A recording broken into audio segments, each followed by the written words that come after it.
Selamat pagi anak-anak. Berjumpa kembali dengan Pak Fitra untuk materi kelas 8 yang terakhir ini ya. Yang terakhir di bab runtutan, yaitu gerak, kemudian gaya, energi, dan sekarang adalah pesawat sederhana ya.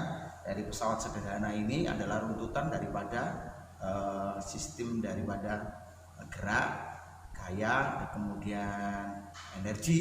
Dan sekarang adalah pesawat sederhana ya runtutannya.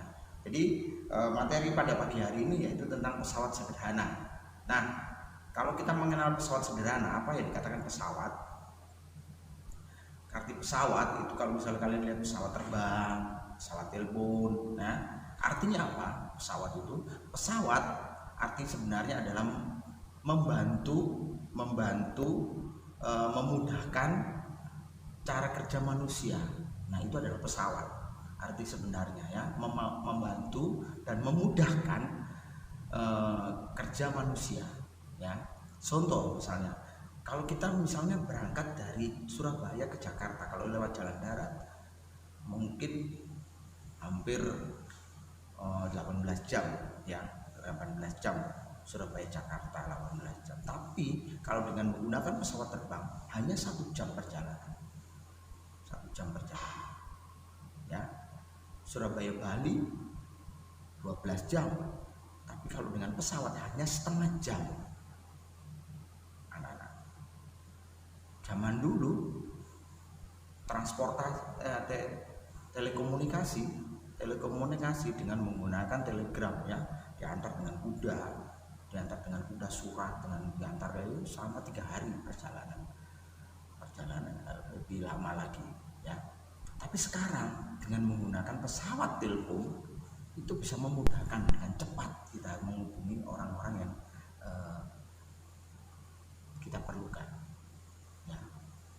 Itu artinya dari pesawat. Jadi pesawat itu sebenarnya adalah memudahkan, membantu kerja manusia lebih ringan lagi.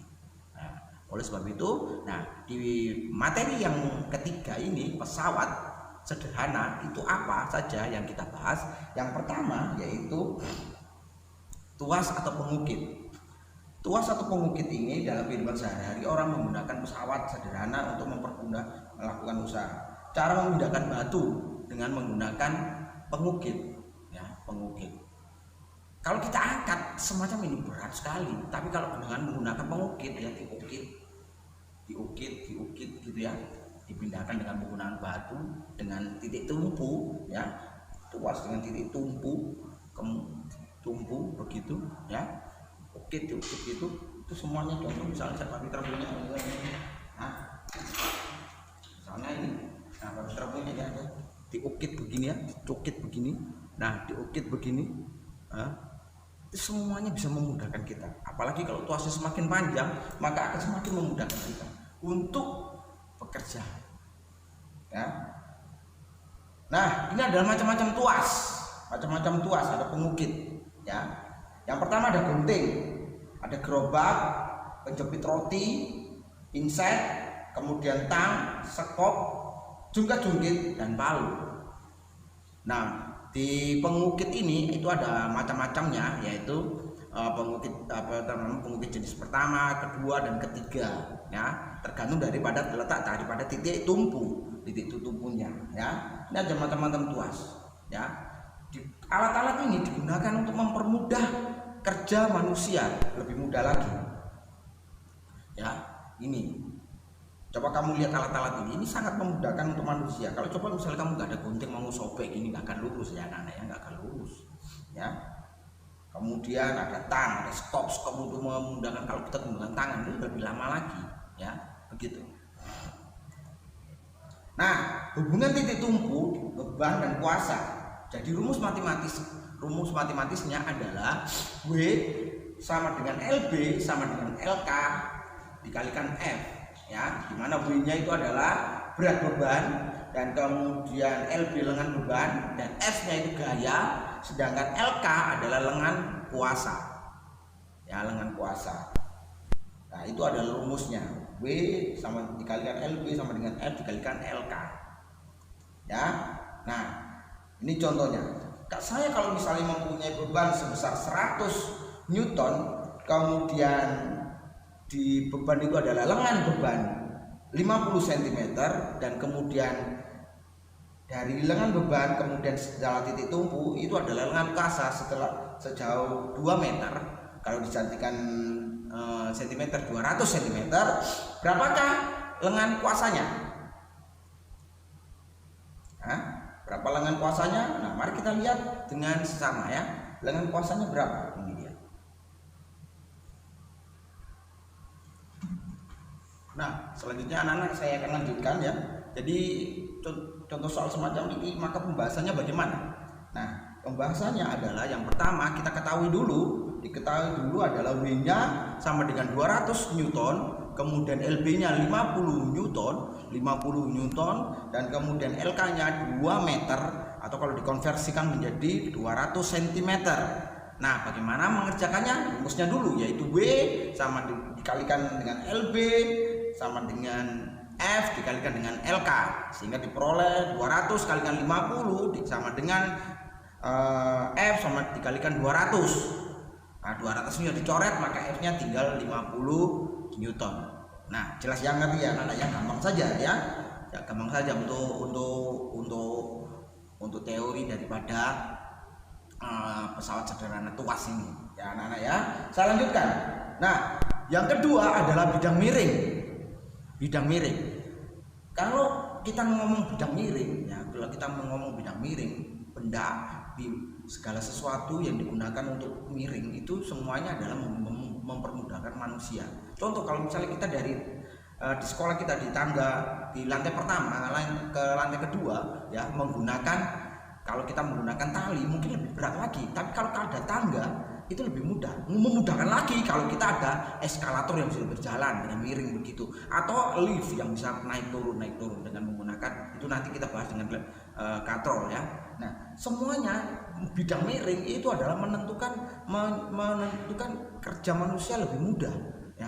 Bidang miring digunakan untuk mempermudah kerja manusia. Kalau kita mengangkat benda dengan menggunakan bidang miring ya, diangkat ke atas, naik dengan gelundungan ke atas, itu lebih mudah ya. Ditarik ke atas dengan menggunakan bidang miring itu lebih mudah daripada kalau kita angkat ya. Nah, kamu jalan ke atas tangga, ke atas ya, lantai 2 atau lantai 3 sampai lantai 10 mungkin, kalau kamu menggunakan tangga lebih mudah daripada kamu menggunakan mancat tali gitu ya gitu. Nah, dengan kemajuan teknologi mencukupi ruangan, maka orang memilih membangun gedung tertingkat dengan cara melakukan naik tangga ya gitu ya.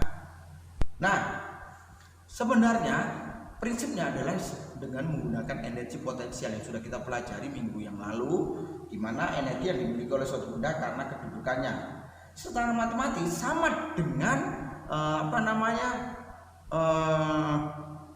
pengukit, di mana rumusnya adalah W sama dengan H sama dengan F dikalikan dengan S. Nah, kita ganti sekarang. Kalau tadi di bidang miring W dikalikan LB, nah sekarang kalau di bidang miring ya, di pengukit tadi W dikalikan LB, kalau di bidang miring W dikalikan H.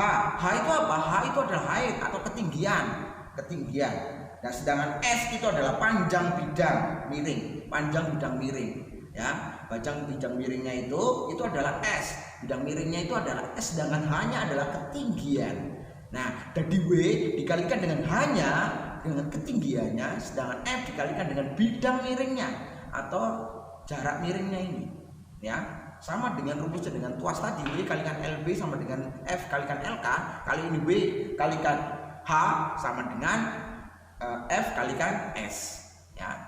Itu ya. Jadi W berat beban dikalikan dengan ketinggiannya, dan sedangkan F gayanya atau kuasanya dikalikan dengan bidang miringnya. Itu ya anak-anak ya. Satu contoh misalnya. Saya akan berikan contoh yang kehidupan sehari-hari ya, bekerja dalam bidang miring. Itu ada orang mengangkat benda dengan di atas truk dengan papan miring. Gergaji itu termasuk bidang miring. Gergaji ya, dibuat runcing-runcingnya itu dibuat miring semuanya ya. Kemudian skrup, nah dibuat miring ya, dibuat miring begini. Nah, dibuat miring. Kita naik gunung mobil yang jalan raya yang digunakan untuk naik gunung itu nggak langsung dari atas ke bawah naik gini, nggak mungkin. Mobilnya mati sebelum ya. Nah itu dibuat miring gini, nah dibuat mengitari gunung begini, atau dibuat berkelok. Nah seret berkelok gini. Supaya apa? Supaya bisa menanjak dengan baik. Ya, kapak itu termasuk bidang miring, dibuat miring. Kapak itu dibuat miring begini, ya. Ujungnya itu dibuat miring begini supaya apa? Bisa nancap gini. Kalau dibuat tumpul ya, tumpul kayak gini. Nah, tumpul kayak gini nggak bisa, maka dibuat runcing ya, dibuat runcing begini. Nah, itu supaya apa? Miring gitu. Supaya apa? Bisa nancap dengan baik. Rosotan anak. Nah, jalan di pegunungan itu contoh-contohnya ya, anak-anak ya, itu adalah bidang miring. Nah, saya punya contoh soal. Ini contoh soalnya ya. Ada contoh soal. Ada ketinggiannya itu adalah 5 meter. Ketinggiannya 5 meter dan kemudian berat bebannya 400 Newton, berat badan roda itu 400 Newton, dan kemudian jarak bidang miringnya adalah 10 meter. Pertanyaannya, berapakah gaya kuasanya, F-nya? Berapa kuasanya? Berapa? Tadi sudah Pak Fitra jelaskan bahwa W kalikan H sama dengan F kalikan S. Kita masukkan. Nah, ini dia. W kalikan H sama dengan F kalikan S. 400 kalikan 5 sedangkan F kalikan 10. Ya, diperoleh 400 kalikan 5 2000, kemudian dibagi 10, maka F-nya ketemu 200 Newton. Nah, ya. Nah, ini adalah bidang miring yang untuk prinsip perhitungannya, matematisnya adalah secara dikalikan dengan ketinggian untuk beratnya dan gayanya dikalikan dengan jarak bidang miringnya. Ya, anak-anak ya. Nah, jelas ya, ngerti ya? Oke. Nah, sekarang itu tadi adalah prinsip yang kedua tentang bidang miring. Yang pertama adalah tuas, yang kedua adalah bidang miring, dan yang ketiga itu apa? Yaitu katrol. Yang ketiga adalah hanya 3 saja: tuas, bidang miring, dan katrol. Mari kita bahas katrol. Nah, ini dia. Katrol itu merupakan pesawat sederhana berupa roda yang dikelilingi melalui tali atau rantai. Roda tersebut berputar di sumbunya pada sebuah kerangka. Nah, berdasarkan prinsipnya, katrol itu dibagi menjadi 3: katrol tetap, bergerak, dan katrol ganda. Tetap, bergerak, dan ganda. Ya, katrol tetap, bergerak, dan ganda. Apa saja sih katrol tetap, bergerak, dan ganda itu saja? Itu akan Pak Fitra jelaskan satu persatu mengenai katrol ini. Ya, yang pertama adalah katrol tetap. Katrol tetap itu katrol yang nggak bisa dirubah-rubah posisinya. Dia tetap saja bentuknya, itu tetap saja di posisinya, itu tetap aja dia nyantol di situ. Ya, seperti pada gambar itu nggak bisa berubah-ubah. Itu katrol tetap, dia berputar begini saja. Ini beban turun terus tarik begitu seterusnya. Nah, itu adalah katrol tetap. Ya, di mana katrol ini prinsip kerjanya sama dengan pengukit jenis pertama. Tumpunya terletak pada beban dan kuasa. Berarti tidak dapat keuntungan mekanis. Keuntungan mekanis KM, keuntungan mekanisnya itu satu. Artinya apa? Jika kalian mengangkat beban dengan menggunakan katrol, dengan katrol tetap semacam ini, maka sama saja karena keuntungan mekanisnya sama. Satu. Artinya apa keuntungan mekanisnya itu? Jika kalian mengangkat beban, kalian angkat begini biasa dengan menggunakan katrol, itu sama beratnya. Kenapa? Karena keuntungan mekanis dengan katrol tetap itu sama. Satu. Jadi nggak ada gunanya kalau katrol tetap itu. Katrol tetap itu ya. Katrol tetap itu nggak ada gunanya, tidak ada tidak ada keuntungannya sama sekali, karena keuntungannya adalah satu, tetap. Kamu ngangkat beban, kamu angkat begini, dengan kamu menggunakan katrol begini, itu sama beratnya.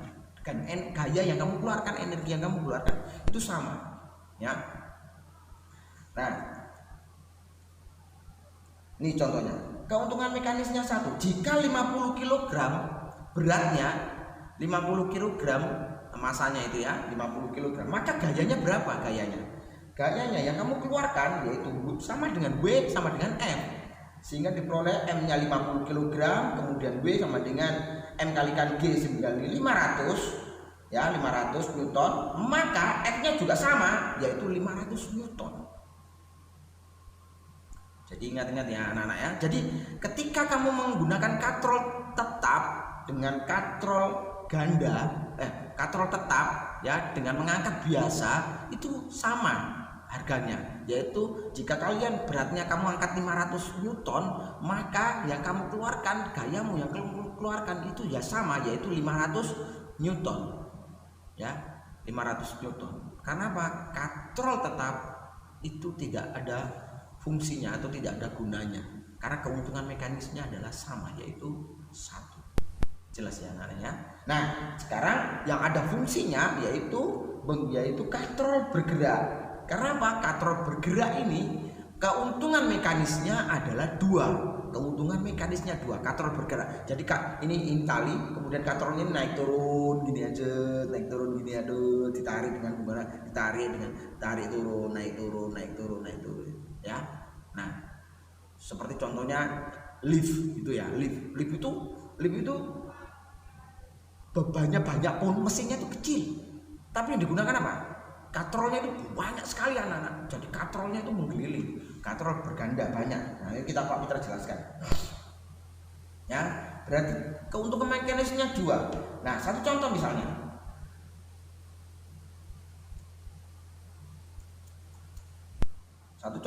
Ya. Nah, satu contoh misalnya. Ini ada W-nya sama dengan 100 Newton. Nah, gayanya berapa gayanya? Ya. W-nya 100 Newton, maka gayanya berapa gayanya?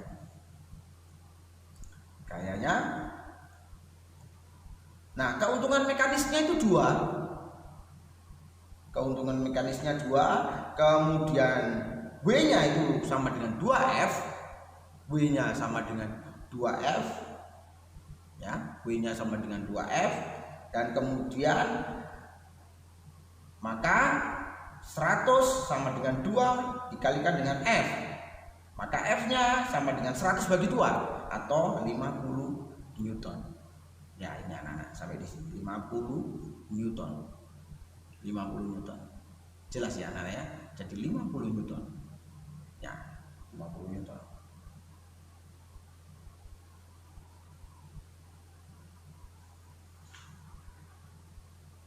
Nah, oke, saya lanjutkan sekarang. Sekarang katrol yang ketiga. Katrol yang ketiga adalah katrol ganda.